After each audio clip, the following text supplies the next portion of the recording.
அனைவருக்கும் வணக்கம். இன்பமே சூழ்க, எல்லோரும் வாழ்க. ஃப்ரெண்ட்ஸ், நம்ம இன்றைக்கி பிளாக் பீன்ஸ் பேஸ்ட் எப்படி செய்கிறதுன்னு பார்க்க போகிறோம்.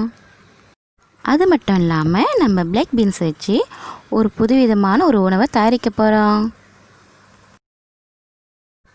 பிளாக் பீன்ஸை அரை மணி நேரம் தண்ணீரில் ஊற வச்சு எடுத்துக்கணும். இப்போது நம்ம அதை ஒரு கொதிக்க வைக்கும் பாத்திரத்தில் நம்ம போட்டுடலாம். தேவையான அளவு தண்ணீரும் நம்ம சேர்த்து இது நம்ம நன்றாக கொதிக்க வச்சிடணும். பிளாக் பீன்ஸ் நன்றாக வெந்ததும் அது நல்லா ஆற வச்சிடுங்க. ஒரு பிளேண்டர் கப்புக்கு மாற்றி நன்றாக மாவாகிற அளவுக்கு நம்ம அரைத்து எடுத்துக்கலாம். நன்றாக அரைத்த பிறகு ஒரு நான்ஸ்டிக் பாத்திரத்தில் ஊற்றி 1/4 டீஸ்பூன் அளவு உப்பை சேர்த்து 1/2 கப் அளவு சீனியையும் நம்ம சேர்த்து லேசான அனல் வைத்து நம்ம மெதுவாக அழகாக கிளறணும். ஃப்ரெண்ட்ஸ், சீனியும் உப்பும் நன்றாக கரைஞ்சிருச்சு. இப்போ நம்ம அழகாக மெதுவாக கிளறி விடணும். அனல் நம்ம ரொம்ப குறைவாக வைத்து தான் இதை நம்ம செய்யணும். ஏன்னா நம்ம ரொம்ப கூட வச்சோம்னாக்கா அது தீயறதுக்கு வாய்ப்பு இருக்குது.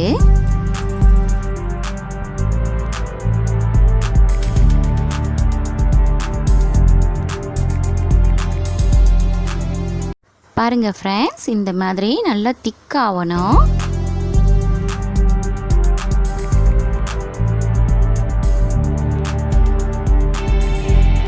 பிளாக் பீன்ஸ் பேஸ்ட் நல்லா ரெடி ஆகிட்டு ஃப்ரெண்ட்ஸ். இது நம்ம ஒரு பாத்திரத்துக்கு மாற்றி ஆற வைத்துக்கலாம். பாருங்கள், நல்ல அருமையாக திக்காக ஆயிடுச்சு.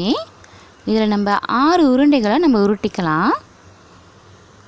இந்த பலகாரத்துக்கு நமக்கு 1/2 கப் அளவு தேங்காய்ப்பூ, 1 கப் அளவு கோதுமை மாவு தேவைப்படும்.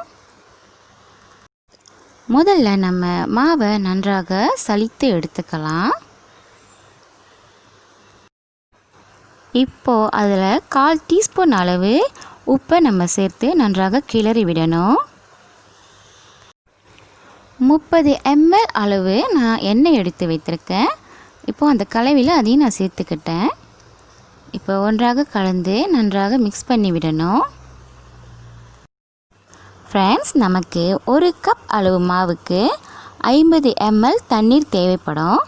அதை நம்ம இரு பிரிவுகளாக பிரித்து கொஞ்சம் கொஞ்சமாக சேர்த்து நன்றாக மாவை பிசைந்து விட்டுக்கலாம். பாருங்கள் ஃப்ரெண்ட்ஸ், இந்த அளவுக்கு நமக்கு மாவு ரொம்ப சாஃப்டாக ஆகிட்டு இதையும் நம்ம 6 உருண்டைகளாக உருட்டிக்கலாம்.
இப்போ நம்ம பிளாக் பீன்ஸ் பலகாரத்தை பொரிக்க தயார்படுத்திட்டோம். ஃப்ரெண்ட்ஸ், நம்ம இப்போ குறைவான எண்ணெய் ஊற்றி தான் நம்ம பொரிக்க போகிறோம்.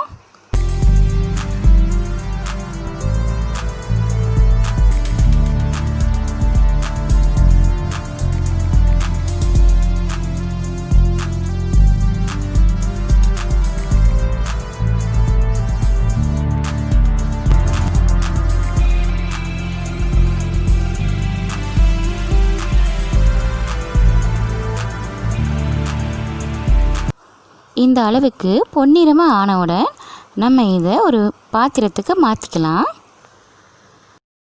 ஃப்ரெண்ட்ஸ், தேங்காய் பூ இப்போ நம்ம அந்த பலகாரத்து மேலே தூவி நம்ம குழந்தைங்களுக்கு நம்ம பரிமாறலாம். குழந்தைங்க ரொம்ப விரும்பி சாப்பிடுவாங்க. நீங்கள் இதை ட்ரை பண்ணி பாருங்கள் ஃப்ரெண்ட்ஸ். இது வரைக்கும் பார்த்தவங்களுக்கு மிக்க நன்றி ஃப்ரெண்ட்ஸ்.